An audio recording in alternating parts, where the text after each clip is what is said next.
لائیں کہیں کہ ہمارا رب اللہ ہے، پھر اس پر جم جائیں۔ ان پر فرشتوں کا نزول ہوتا ہے، نہ کوئی غم کرو نہ خوف، خوشیاں مناؤ جنت کی جس کا تم سے وعدہ کیا گیا تھا۔ اللہ کی ربوبیت پر اطمینان جب انسان کو ہو جاتا ہے، میرا رب اللہ ہے، ربی اللہ، انسان کے لیے نہ کوئی کھٹکا، نہ کوئی خطرہ، نہ کوئی خوف، نہ کوئی حزن۔ جو کچھ ہو رہا ہے کس کے اذن سے ہو رہا ہے؟ اللہ کے اذن سے۔ اللہ کے اذن کے بغیر پتہ تک نہیں ہلتا۔ یہ کوئی اندھا بہرا مادہ نہیں ہے جس سے مجھے کوئی خوف ہو۔ اندھا بھینسا چلا آ رہا ہو اس سے تو ڈرنے کا ہر انسان کو ڈرنا چاہیے، نہ معلوم کس کو ٹکر مار دے۔ لیکن نہیں، اس کائنات کو چلانے والا ایک سمیع و بصیر خدا ہے۔ وہ جو میرا دوست ہے، میرا ولی ہے۔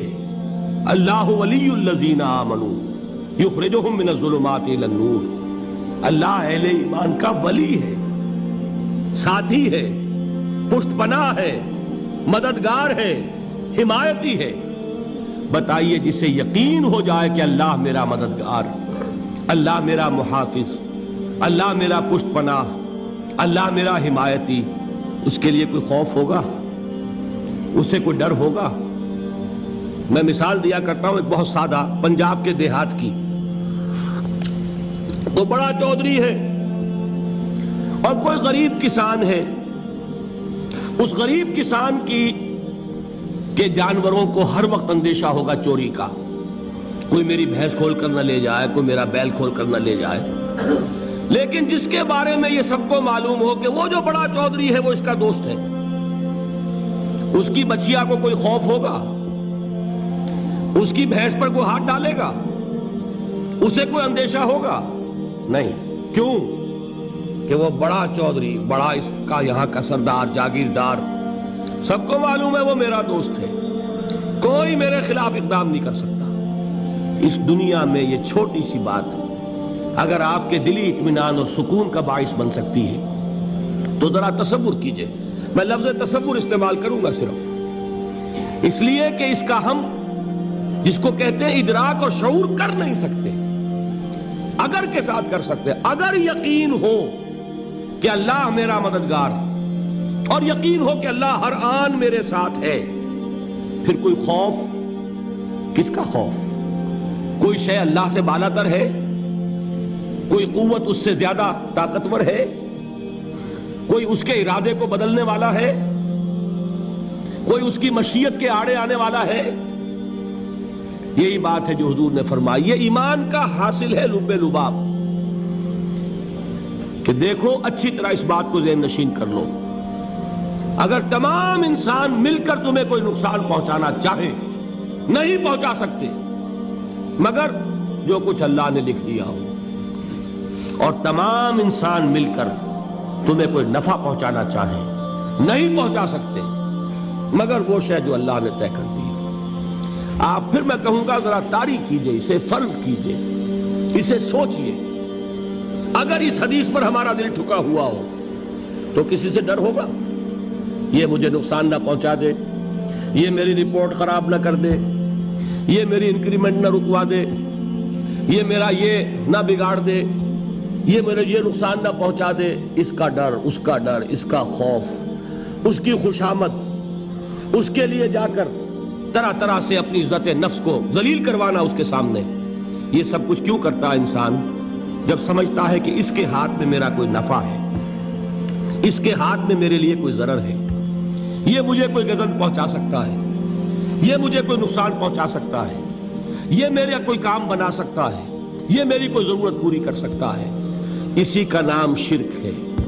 جہاں آپ نے یہ سمجھا کہ غیر اللہ کے اندر کوئی طاقت موجود ہے وہی شرک ہے۔ بتوں سے تجھ کو امیدیں، خدا سے نومیدی، مجھے بتا تو صحیح اور کافری کیا ہے؟ شرک تو یہ ہے۔ جس پر بھی تمہیں یہ خیال ہے، کلمہ ہے یہ کلمہ سوم، لا حول ولا قوت الا باللہ، ذرا اس پر دل کو کبھی اگر آپ تصور کریں، پھر فرض کریں، دل ٹھک جائے اس پر، کوئی طاقت نہیں۔ یہی بات تھی جو شیخ عبد القادر جیلانی رحمۃ اللہ علیہ نے اپنی وصیت میں اپنے بچے سے کہی. 11ویں دینے والے ہیں، لیکن حضرت شیخ عبد القادر جیلانی کی وصیت اور تعلیمات کو کتنے لوگ ہیں تم جانتے ہو؟ یہ جن مقامات تک پہنچے ہیں وہ کس چیز کی بدولت پہنچے ہیں؟ انہوں نے جو پیغام دیا وہ کیا تھا؟ اے میرے بچے، جس طریقے سے قرآن مجید میں حضرت لقمان کی نصیحتیں جو ہے نقل کر دی گئی ہیں، میں یہ عرض کروں گا بالفرض اگر قرآن حضرت عبد القادر جیلانی کے بعد نازل ہوا ہوتا تو شیخ عبد القادر کی یہ نصیحتیں بھی قرآن میں درج ہوتی. اتنی اونچی نصیحتیں ہیں. اے میرے بچے، اس حقیقت کو ذہن نشین کر لے، لا فاعل فی الحقیقت ولا مؤثر الا اللہ. اس کائنات میں نہ کوئی فاعل حقیقی ہے نہ مؤثر حقیقی ہے سوائے اللہ کے. کسی شے میں کوئی تاثیر نہیں اگر اللہ نہ چاہے. آگ جلا نہیں سکتی اگر اللہ نہ چاہے. پانی ڈبو نہیں سکتا اگر اللہ نہ چاہے. زہر ہلاک نہیں کر سکتا اگر اللہ نہ چاہے. کوئی چیز فائدہ نہیں پہنچا سکتی اگر اللہ نہ چاہے. تو در در پہ کیوں سر جھکاتے ہو؟ در در پر کیوں جبیں سائی کرتے ہو؟ سب کے سامنے کیوں ہاتھ پھیلاتے ہو؟ ایک اللہ سے مانگو. ایک اللہ کے سامنے زمین پر اپنی جبین رکھو. لا فاعل فی الحقیقت ولا مؤثر الا اللہ. نظر آتا ہے ہمیں کہ پانی پیاس بجھا دیتا ہے. پیاس بجھانے کی صلاحیت پانی میں نہیں ہے، اللہ کے اذن سے. کھانا بھوک مٹا دیتا ہے. بھوک مٹانے کی صلاحیت کھانے میں نہیں ہے، اذن رب میں. دیکھیے یہی یقین تھا. حضرت موسیٰ علیہ السلام کا واقعہ یاد کیجئے. سامنے سمندر آ گیا ہے. قوم دیکھتی ہے پیچھے کہ گرد و غبار کا طوفان ہے. معلوم ہوا کہ فرعون اپنے لشکر سمیت آ گیا ہے. لشکر جب چلتا تھا تیز رفتاری کے ساتھ تو گرد و غبار کا جو طوفان اٹھتا تھا اس کا تصور کیجئے. اور لمحہ بلمحہ وہ قریب آ رہا ہے. پوری قوم نے کیا کہا؟ اے موسیٰ انا لمدرکون. اے موسیٰ ہم کو پکڑے گئے. قرآن مجید نے تو یہاں وہ باتیں نہیں لکھی ہے، لیکن تورات میں یہ درج ہے کہ بنی اسرائیل جھگڑنے لگے، دست و گریبان ہو گئے موسیٰ کے ساتھ. موسیٰ ہمیں یہاں مروایا لا کر، اس سے تو ہم ہی بہتر تھے. وہاں کھانے کو ملتا تھا، زندگی تو تھی. بیگار ہم کر رہے تھے، موت تو نہیں تھی.